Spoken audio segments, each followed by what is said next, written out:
வணக்கம் நேயர்களே, தந்தி செய்திகளை வழங்குவதற்காக ஜெபஸ்டின். டாப் 10 செய்திகளை பார்க்கலாம். முதலமைச்சர் மு.க.ஸ்டாலினின் தொகுதியான கொளத்தூரில் ஒரே வீட்டில் 30 வாக்காளர்கள் இருப்பதாக எழுந்த குற்றச்சாட்டுக்கு தகவல் சரிபார்ப்பகம் விளக்கம் அளித்துள்ளது.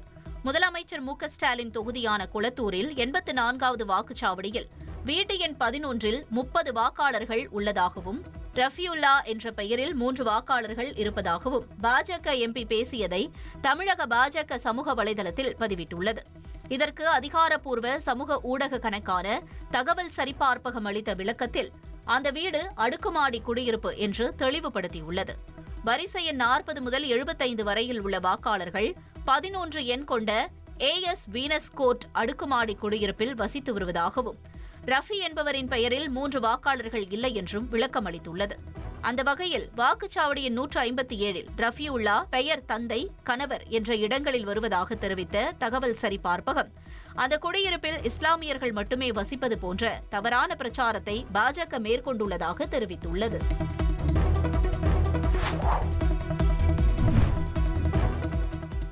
ராமநாதபுரம் மாவட்டத்தில் கேட் கீப்பர் அலட்சியத்தால் மிகப்பெரிய விபத்து நிகழ்ந்திருக்கும் என்று பொதுமக்கள் குற்றஞ்சாட்டியுள்ளனர்.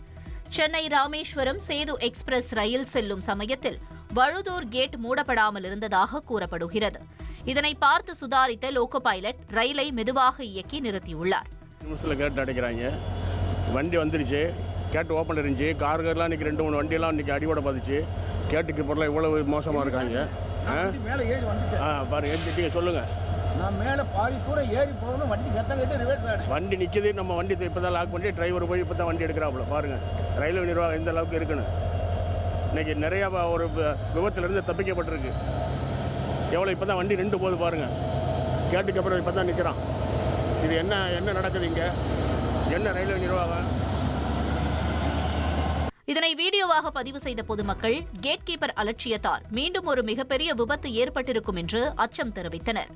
எனினும் தொழில்நுட்ப கோளாறு காரணமாக போதிய சிக்னல் கிடைக்கவில்லை என கேட் கீப்பர் தரப்பில் கூறப்பட்டுள்ளது. சமீபத்தில் கடலூரில் மூடப்படாத ரயில்வே கேட்டில் பள்ளி வேன் மீது ரயில் மோதிய விபத்து பெரும் அதிர்வலைகளை ஏற்படுத்தியதும் குறிப்பிடத்தக்கது.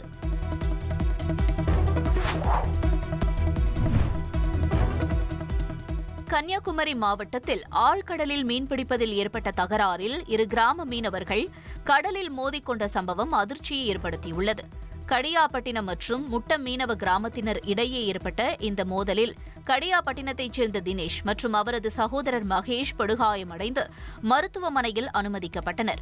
சினிமாவை மிஞ்சும் வகையில் நடந்த இந்த மோதல் சம்பவத்தின் வீடியோ வெளியான நிலையில் போலீசார் வழக்கு பதிந்து விசாரணை நடத்தி வருகின்றனர். கடல்ல தொழில் பார்க்கிறோம்,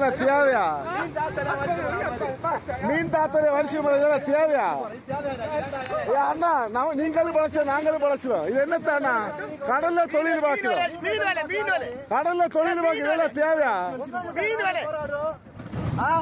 மீன் வலை வலிச்சிட்டு போறேன், மீன் வலை வளர்த்துட்டு கரக்கூடிய கிட்டாது.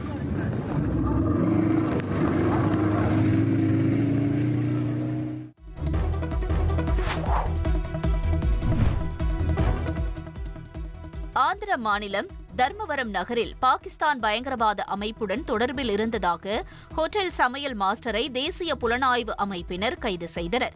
சமையல் மாஸ்டர் நூர் முகமது குறித்து கிடைத்த தகவலின் அடிப்படையில் அவருடைய நடவடிக்கையை தேசிய புலனாய்வு அமைப்பினர் கண்காணித்து வந்தனர். அதனைத் தொடர்ந்து அவருடைய வீட்டில் சோதனை நடத்தி 20 சிம் கார்டுகளை அவர்கள் பறிமுதல் செய்தனர். அந்த சிம் கார்டுகளை பயன்படுத்தி வாட்ஸ்அப் வழியாக பாகிஸ்தானில் உள்ள பயங்கரவாத அமைப்புகளுடன் நூர் முகமது தொடர்பில் இருந்தது உறுதி செய்யப்பட்டது. இதையடுத்து அவரை தேசிய புலனாய்வு அமைப்பினர் கைது செய்தனர்.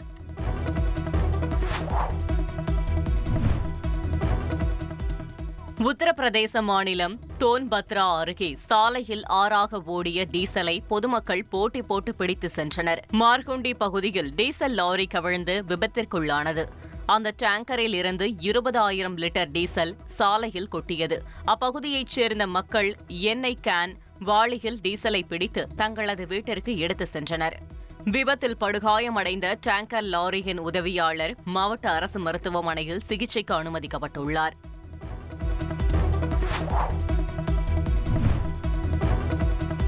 ஜம்மு காஷ்மீர் மாநிலம் கிஷ்த்வார் மாவட்டத்தில் வெள்ளத்தால் பாதிக்கப்பட்ட பகுதிகளில் மீட்புப் பணி நடைபெற்று வருகின்றன. மேகவெடிப்பு காரணமாக பெருவெள்ளத்தில் வீடுகள், கடைகள், கோயில்கள், வாகனங்கள் உள்ளிட்டவை சேதமடைந்தன. இந்த சம்பவத்தில் மாயமானவர்களை மீட்கும் பணி நடைபெற்று வருகிறது. சசோதி கிராமத்தில் ராணுவம், தேசிய பேரிடர் மீட்புப் படை, மாநில பேரிடர் மீட்புப் படை, காவல்துறை மற்றும் உள்ளூர் நிர்வாகம் ஆகியவை சேர்ந்து தேடுதல் மற்றும் மீட்புப் பணியில் ஈடுபட்டுள்ளன.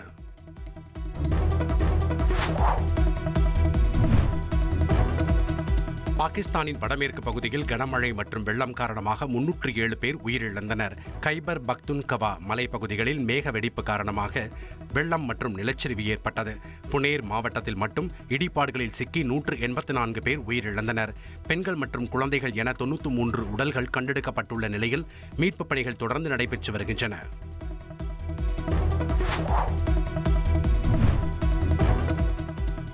சென்னையில் நடிகர்களுக்கு போதைப்பொருள் விற்பனை செய்த நபர்களுக்கு மொத்தமாக விற்பனை செய்து வந்த மாங்காட்டைச் சேர்ந்த தினேஷ் என்பவரை போலீசார் கைது செய்தனர்.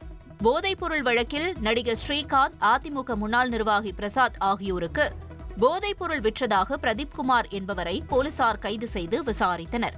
அப்போது மாங்காட்டைச் சேர்ந்த தினேஷ் என்பவர் தாய்லாந்திலிருந்து போதைப் பொருட்களை கடத்தி வந்து மொத்தமாக விற்பனை செய்வது தெரியவந்தது.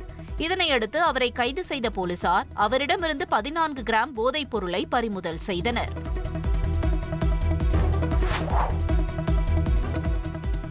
ஆஸ்திரேலிய அணிக்கு எதிரான T20 போட்டியில் தென்னாப்பிரிக்க வீரர் டுவால் பிரிவேஸ் தனக்கே உரித்த ஸ்டைலில் சிக்சர்கள் பறக்கவிட்ட வீடியோ வேகமாக பரவி வருகிறது.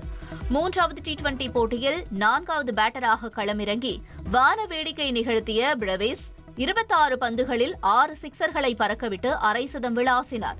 குறிப்பாக ஆரோன் ஹார்டி வீசிய ஒரே ஓவரில் 4 சிக்சர்களை பறக்கவிட்டார்.